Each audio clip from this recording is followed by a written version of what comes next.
सूर्यदेव आप?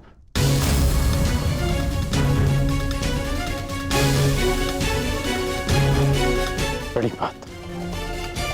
कल्याण हो पुत्र।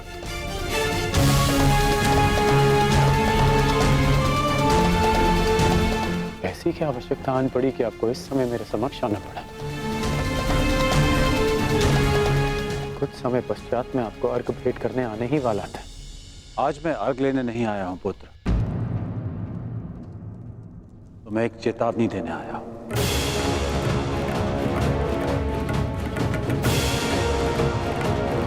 और वो ये, तुम कल प्रातःकाल मुझे अर्घ भेंट करने मत आना। और यदि तुम मुझे अर्घ भेंट करने आए तो तुम अपना सर्वस्व खो बैठोगे।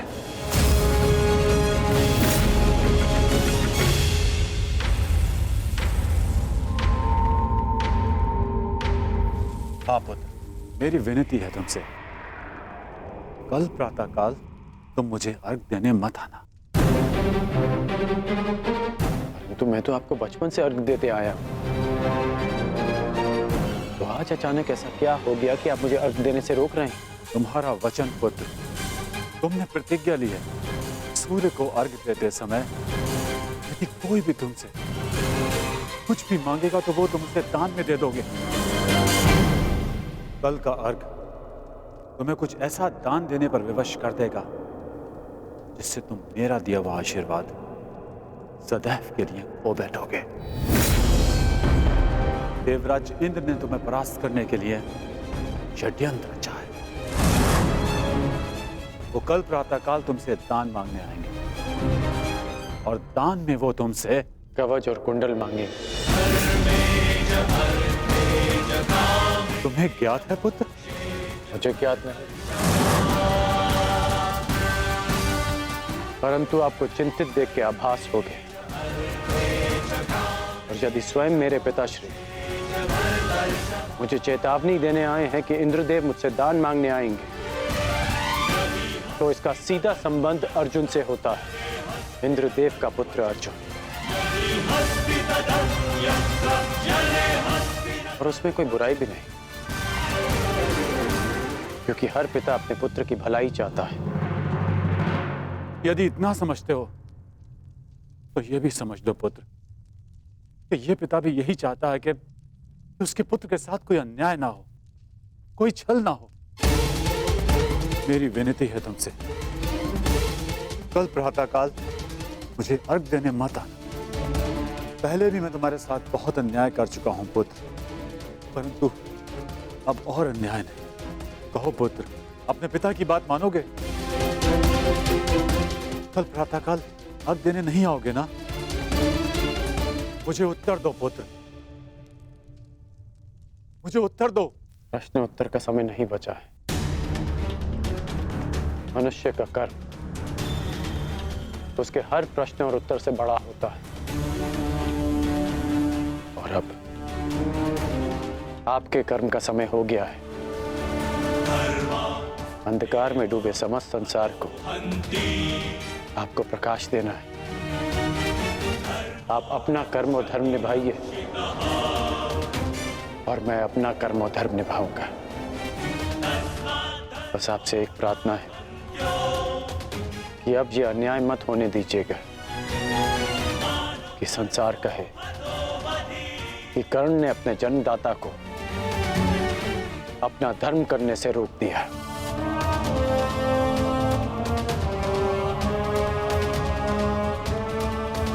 प्रणिपात पिताश्री। मुझे आशा है पुत्र, तुम मेरी विनती स्वीकार कर।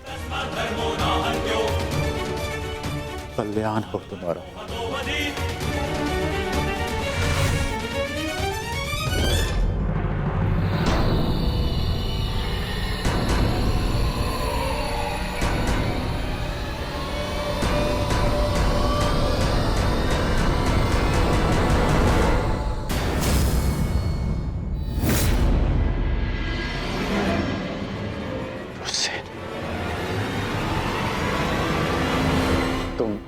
तुम यहाँ क्या कर रहे हो? मैंने सब सुन लिया।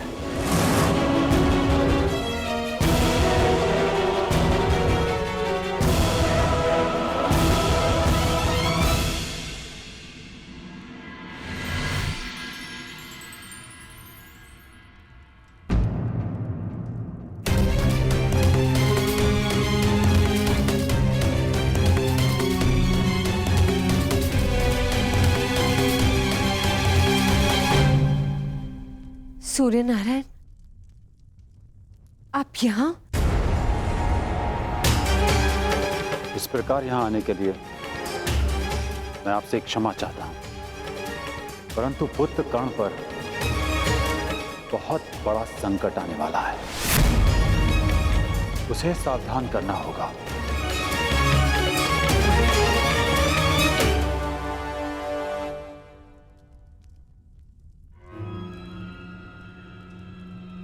आप सूर्यपुत्र हैं, परंतु ये कैसे संभव है?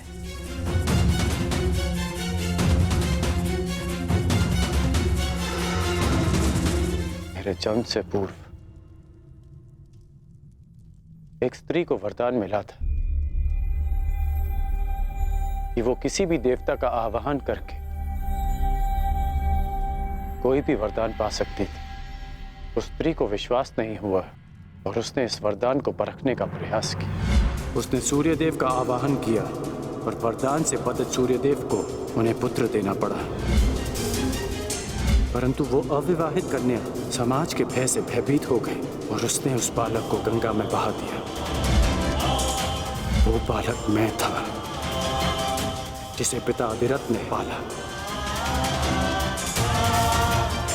सूर्यदेव के आशीर्वाद के रूप में मुझे कवच और कुंडल मिले, जो अब इंद्रदेव छीन लेना चाहते हैं अपने पुत्र अर्जुन के लिए। सूर्यदेव मुझे यही समझाने आए थे कि मैं इंद्रदेव को कल दान ना दूं। अर्थात आज आप अर्घ देने नहीं जा रहे?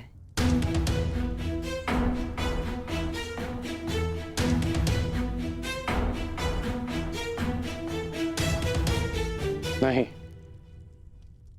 मैं अवश्य जाऊंगा।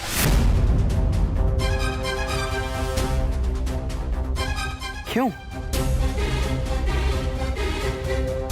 मैं आपको ऐसा नहीं करने दूंगा।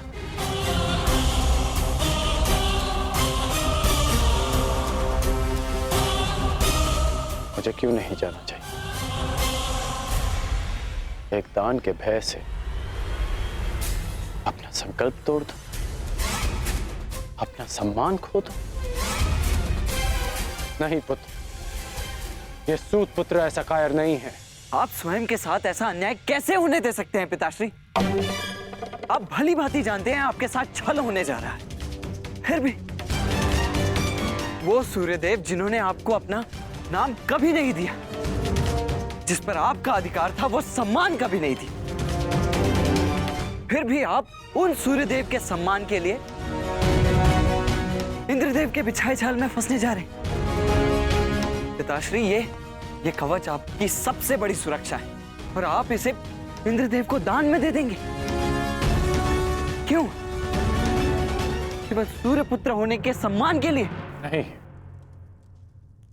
एक सूत पुत्र होने के अभिमान के लिए।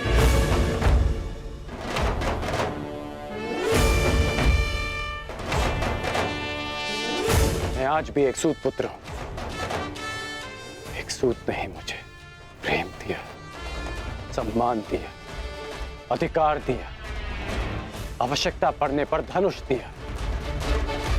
जब मैंने उससे दूर जाने की आज्ञा मांगी तो उन्होंने मुझे वो भी दी।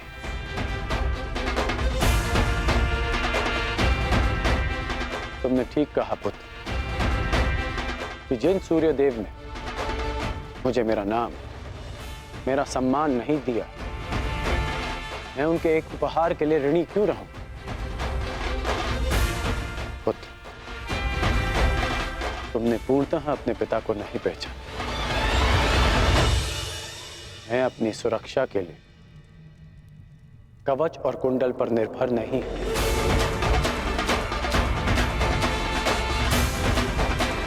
मेरी शक्ति मेरा वो साहस है जो मैंने अपनी मां राधा से पाया।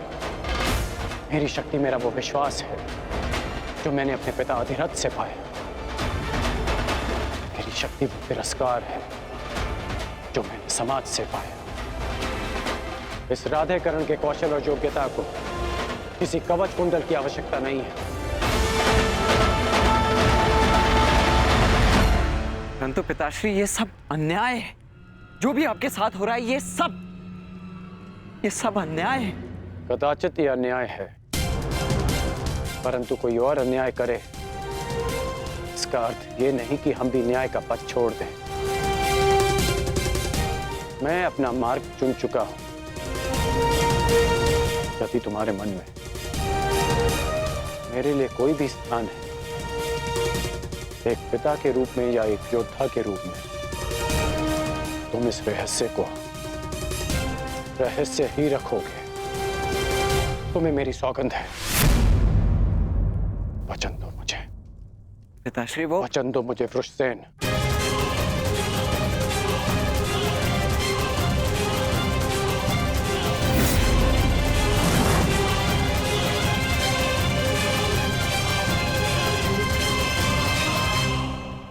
सूर्य उदय का समय हो गया है और मेरे अर्घ देने का भी। अब तुम जा सकते हो।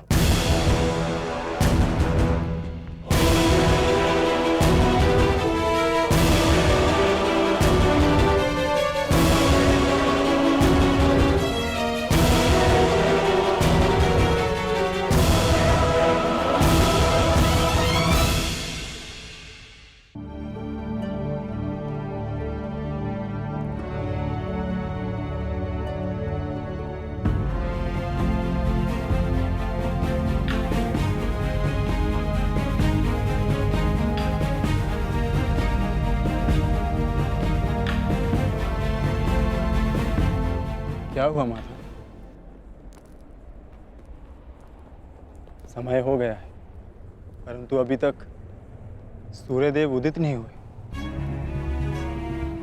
क्योंकि कदाचित ये उदय होने का उचित समय नहीं है पार्थ। मैं समझा नहीं माता। सूर्यदेव का उदित होना अनिवार्य है, प्रकृति का नियम है। भला इसके विरुद्ध कौन जा सकता है?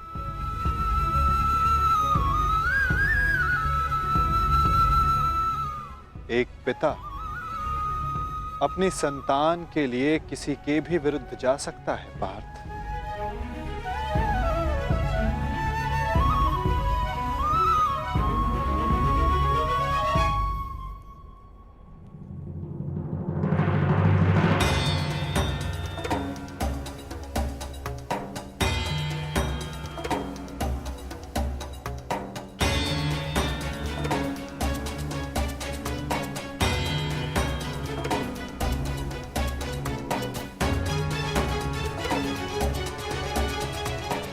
रानीपात वासुदेव।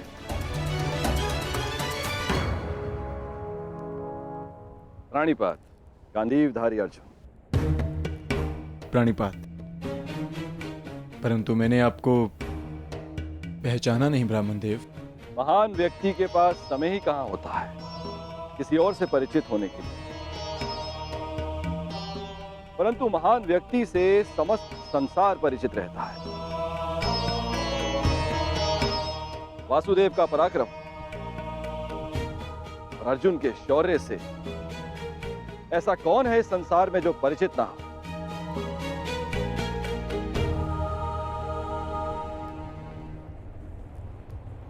धन्यवाद।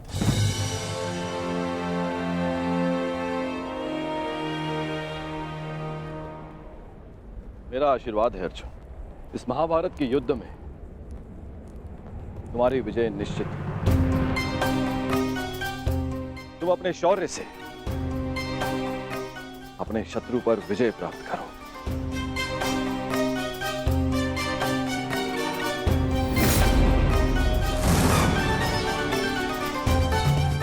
मैंने आपकी बात सुनी वासुदेव, और मैंने उसके मंतव्य को भी समझा, परंतु सूर्यदेव केवल एक पिता ही नहीं, वो इस समस्त संसार को ऊर्जा भी देते हैं। किसी भी स्थिति में उन्हें अपना कार्य पूर्ण करना ही होगा। सूर्य उदय होना अनिवार्य है, यह प्रकृति का नियम है। अवश्य, परंतु इन नियमों के बंधन में सभी आते हैं, ब्राह्मण देव, सूर्य देव पर, मुझ पर भी, और आप भी।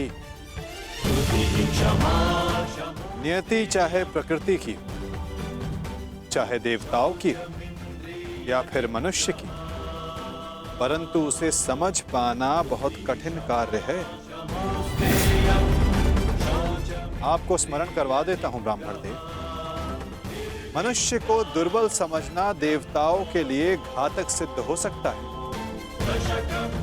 ऐसा कोई विघ्न नहीं जो एक दृढ़ निश्चयी मनुष्य का मार्ग रोक सके। यदि मनुष्य चाहे तो वो पर्वतों का स्थान भी बदल सकता है। मैं मनुष्य की नियति और निश्चय को कम नहीं आंक रहा वासुदेव, परंतु किसमें कितना बल है ये तो केवल परीक्षा से ही सिद्ध होगा। कभी कभी परीक्षा में परीक्षार्थी नहीं, परीक्षा लेने वाला भी असफल हो जाता है ब्राह्मण देव।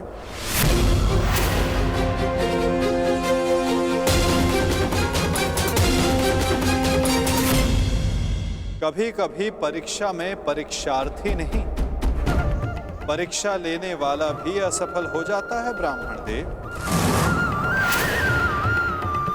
फिर चाहे वो मनुष्य हो या देव। देवताओं का तो धर्म होता है ना वासुदेव, मनुष्य को सदैव नए नए अवसर देना।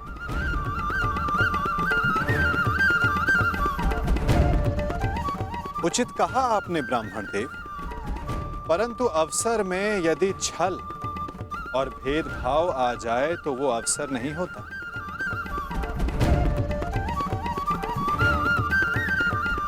कदाचित आपको स्मरण तो होगा ही, यदि धर्म और कर्म में पक्षपात आ जाए तो धर्म धर्म नहीं होता और ना कर्म कर्म रहता है। एक पिता का धर्म होता है सदैव अपने पुत्र के हित में देखना, और एक पिता के अंधे पुत्र प्रेम के कारण ही ये महाभारत हो रही है ब्राह्मण देव।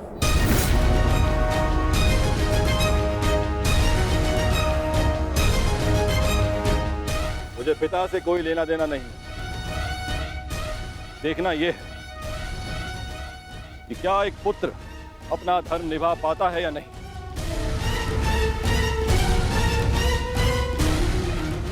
क्या एक पुत्र अपने पिता के सम्मान की रक्षा कर पाता है या नहीं।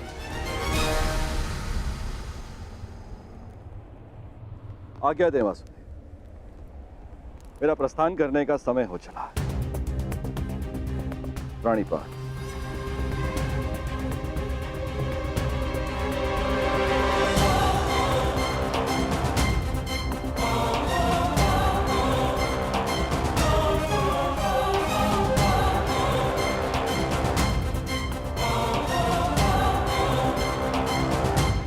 विजयी भव वत्स, विजयी भव।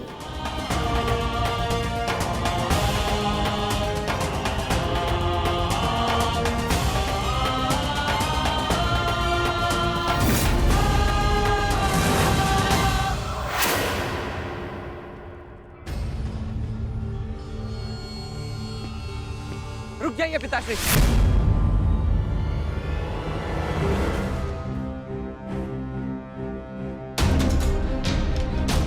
मत जाइए, अपने साथ ऐसा अन्याय मत होने दीजिए। सूर्यदेव ने आपके साथ जो अन्याय किया उसके पश्चात आप ऐसा कैसे कर सकते हैं? मैं ये सब इसलिए कर रहा हूं क्योंकि ये मेरा धर्म है, एक सूत का धर्म। हम सूत सदा देते आए हैं, युद्ध में सारथी बनकर सुरक्षा देते हैं, राज्य को समय पर कर देते हैं। आज एक सूर्य पुत्र के सम्मान का नहीं, एक सूत पुत्र के सम्मान का प्रश्न है। वो सूत पुत्र जिसने दान में मांगी हर वस्तु देने का वचन दिया है, आज मुझसे कोई मेरे कवच और कुंडल क्या प्राण भी मांगेगा तो मैं दे दूंगा।